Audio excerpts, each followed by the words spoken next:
Kali ini kita akan memperbaiki receiver parabola dengan kerusakan mati total. Sekarang kita akan colokkan stekernya. Teman-teman bisa lihat.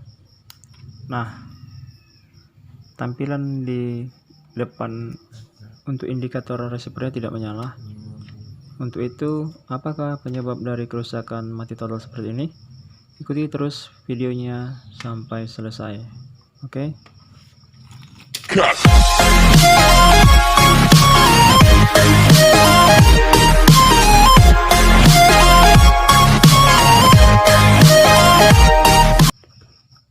Untuk kerusakan mati total seperti ini, kalian bisa lihat power supply-nya terlebih dahulu. Jika power supply menggunakan diode Zener seperti ini, nah ini sering sekali kita ketemukan dia rusak. Untuk menentukan dia rusak atau enggaknya, kita akan lakukan pengukuran dengan menggunakan skala 1 saja. Lihat, kita akan ukur. Jika kita ukur bolak-balik, maka dia kita nyatakan rusak. Sebentar, kita akan ukur.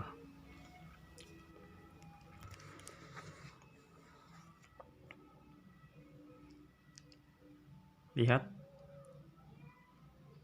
Nah, dia sudah naik jauh seperti ini. Jika dibalik, nah dia sudah bolak-balik, maka bisa dipastikan diode Zener ini rusak. Namun sebelum mengganti diode Zener ini atau mengganti power supply-nya dengan power supply lain, kalian harus cek terlebih dahulu transistor di bagian polarisasi untuk mainboard-nya. Karena sering sekali kita ketemukan juga jika diode Zener tersebut itu rusak, maka transistor di bagian polarisasi, yaitu untuk horizontal vertikal atau untuk pembagian satelit Telkom palapanya, itu biasa kita temukan dalam keadaan sudah rusak juga. Nah, jadi kita akan ukur. Terlebih dahulu kita lepaskan dulu kabel atau soket kabelnya supaya mempermudah dalam pengukurannya. Nah, ini dia transistornya. Transistornya menggunakan S8550 dengan basis di tengah ya, positif. Dan diode Zenernya tadi menggunakan diode Zener IN4749 atau 24 volt ya. Untuk itu kita akan ukur transistor untuk polarisasinya. Kita lihat apa yang saya katakan, karena seperti pengalaman biasa-biasa. Nah, seperti ini. Dia naiknya sudah terlalu jauh ya. Jika dibolak-balik, jika ini naik juga, maka kita pastikan dia sudah rusak. Nah, benar. Kita bolak-balik.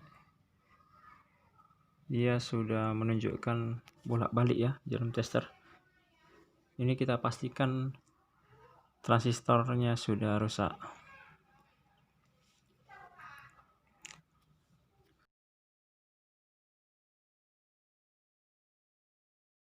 Nah, ini dia transistornya. Kalian bisa lihat lebih jelas, kodenya S8550. Kita akan ukur di luar rangkaian untuk lebih pastinya. Perhatikan. Nah, jarum testernya sudah naik terlalu jauh ya, dan dibolak-balik juga sudah bolak-balik, maka memang positif 100% transistornya rusak. Untuk memastikan transistor sebelahnya juga kita akan ukur, dan kelihatannya sih oke-oke saja ya. Jadi transistornya yang rusak itu hanya sebelah. Nah, sebelahnya ini sepertinya masih bagus. Kalau ingin lebih tahunya memang harus dibongkar di luar rangkaian.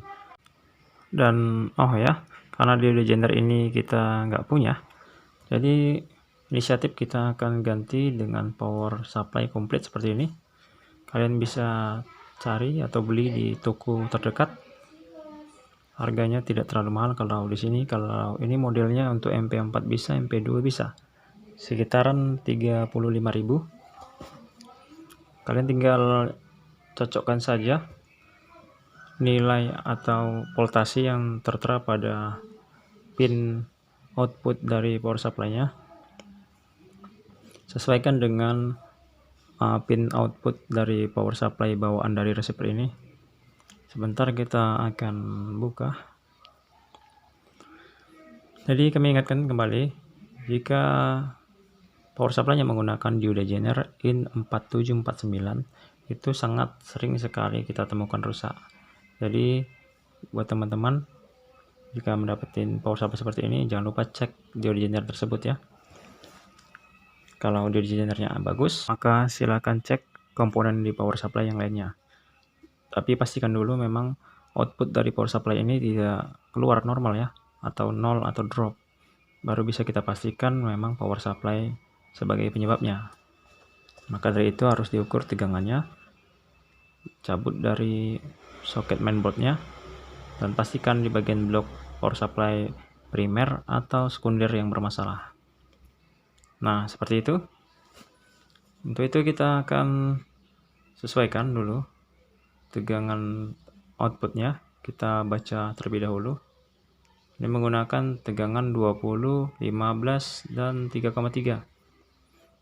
Kita bisa lihat juga dari elko-nya. Jika elko-nya menggunakan 35 volt, itu biasanya tegangannya sekitaran 20 voltan ya. Kalau yang 25 volt itu bisa menggunakan tegangan 15 volt. Kemudian kalau yang 10 volt atau 16 volt itu biasanya digunakan untuk tegangan 3,3. Nah, seperti itu. Jika memang pada power supply tidak tertulis pin nilai voltasinya. Mana tahu teman-teman mendapati. Jadi boleh diingat-ingat yang saya sebutkan tadi barusan.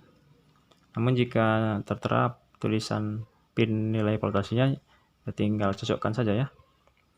Nah, ini seperti ini.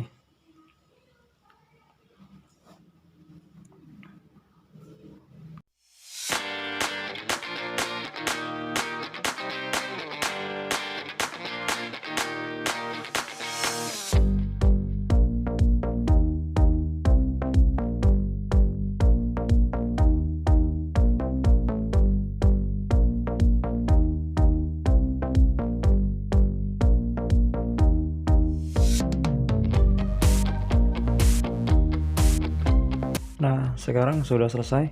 Kita tinggal pasangkan soket dari saklar. Karena bawaannya sudah ada saklarnya, maka untuk jack yang untuk masukkan kabelnya ini terpaksa kita solder langsung saja ya. Karena kebetulan bawaan dari receiver ini sudah ada saklarnya. Jadi soket yang satunya lagi ini tinggal kita beri kabel, kita solderkan saja. Jadi sudah tidak berfungsi lagi soket yang kosong ini. Kita langsungkan saja seperti ini.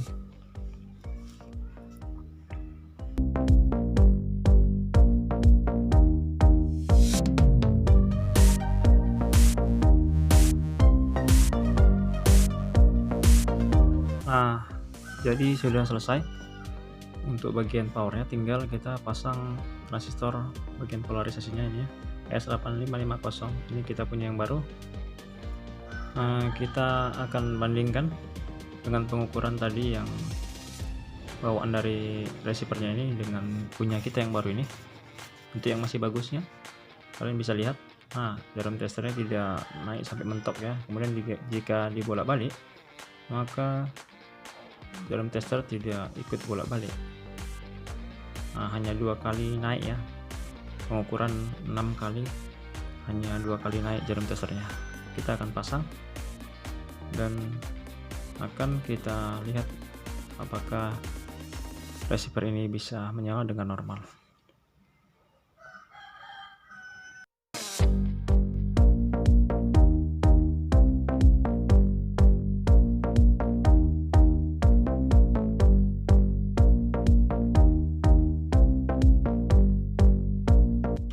Nah, sekarang kita akan nyalakan receivernya. Kita akan lihat apakah pekerjaan kita sudah selesai. Kita colokkan stekernya. Kalian bisa lihat. Nah, sudah menyala. Kita tunggu beberapa saat.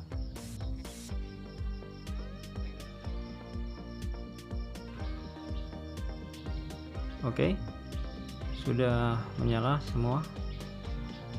Kita akan tes tombol CH.